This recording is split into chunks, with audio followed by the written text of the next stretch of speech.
Sir AP high court నోటీసులు ఇచ్చింది, దాని గురించి ఏమి నోటీసులు ప్రధానంగా మీపై వస్తున్నటువంటి ఆరోపణల మీద నాకేం లేదు, ఇంకా నోటీసులు రాలేదు. ప్రధానంగా కొంతమంది చెప్తున్నారు సార్.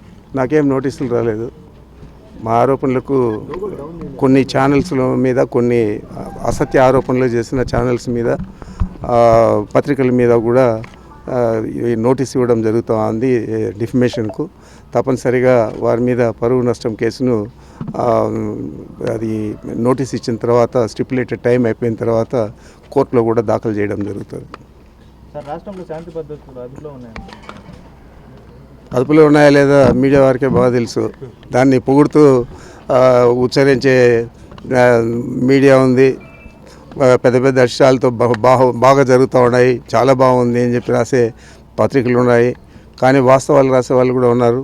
మరి మీడియాలో అందరికీ కూడా తెలుసు ఏం జరుగుతోంది ఈ రాష్ట్రంలో. ఈ రాష్ట్రంలో తెలుగుదేశం పార్టీ అధికారంలోకి వచ్చిన జూన్ 4వ తేదీ మొదలైన దమనకాండ, దౌర్జన్యం, దుర్మార్గం, ఆ రెడ్ బుక్ ఇంప్లిమెంటేషన్ ఇవన్నీ కూడా ప్రజలందరూ కూడా గమనిస్తూ ఉన్నారు.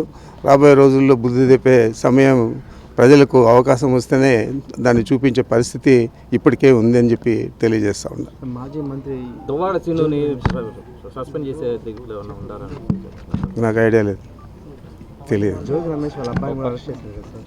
అది కూడా అన్యాయమే. అన్నీ కూడా చెప్పాను కదా ఇప్పుడంతా.